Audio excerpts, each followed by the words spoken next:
ඔබට මට අම්මා මැරෙනකොට තමන්ගේ අම්මා මැරෙනකොට මේ පංච උපාදානස්කන්ධයක් මේ පංච උපාදානස්කන්ධේ විඥානයේ නිරුද්ධ වෙලා දැන් තියෙන්නේ මෙතන ඒකස්කන්ධයයි. මොකක්ද ඒකස්කන්ධය?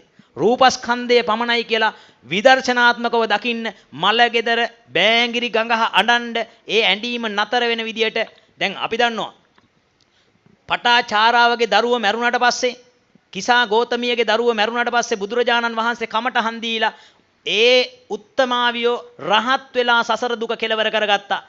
බලන්න ඒ කතා අහපු ශාසනයක ඔබ තමන්ගේ අම්මා මැරුණාම බෑංගිරි ගගහ අඬනවා නම් ඔබ බුද්ධ ශාසනයක ශ්‍රාවකයෙක්ද කියලා අවංකව ගෙදර ගිහිල්ලා කණ්ණාඩි ඉස්සරහට ගිහිල්ලා කල්පනා කරන්න. මම මේ කියපු කතාව කරන්න. අද අවංකව ගෙදර ගිහිල්ලා කල්පනා කරන්න කණ්ණාඩියක් ඉස්සරහට ගිහිල්ලා මූණ බලලා මම තමන්ගේ ස්වාමි පුරුෂයා මැරුණාම දරුවා මැරුණාම අම්මා මැරුණාම තාත්තා මැරුණාම බෑංගිරි ගගහ අඬනවා නම් මම බුදුරජාණන් වහන්සේගේ ශ්‍රාවකයෙක්ද කියලා. මං අහපු බණවල ප්‍රායෝගිකත්වයේ කෝ මං ගියපු සිල් සමාදන් වෙන්න ගියපු තැන්වල කෝ ප්‍රායෝගිකත්වයේ මෙන්න මෙහෙම කල්පනා කරන්න. එහෙම හිතලා අවංකව සිත দমনය කරගන්න ඕන. ගොඩක් මලගෙවල් වල උපාසකම්මල මොකටද දඬන්නේ? බොරුවට. ඇයි ඒ? ගමේ ගොඩේ එන උපාසකම්මල මොනවා හරි කියයි කියලා බය. උපාසකම්මලත් එන්නේ මොකටද? ඔව් ඕපදූප හොයාගෙන යන. යන ගම නංගි බලපංකෝ අර ගෑණි ඇඬුවේවත් නෑනි පොඩ්ඩක් ආ. අනිවාර්යයෙන්ම ඒකාන්තයකට ඔය ගෑනිට ඇති වෙන මිනිහෙක්. පදේකුත් හදලා යන්නේ මලගෙදර.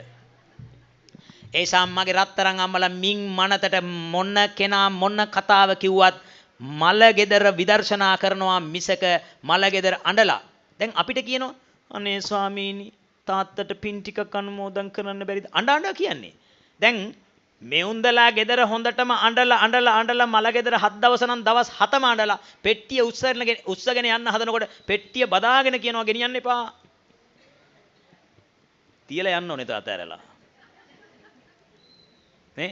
නේද ආශ්මතුන් ඔබ හසලා අද්දකින් මුහුණ දීලා ඇතිනේ. සමහර අය කියනවා අනේ තාත්තේ ඇස් අරින්නකෝ අනේ මහත්තයා බලන්නකෝ වචනයක් මා දිහා බලලා කතා කරන්නකෝ සුන්දර නිසඳස්.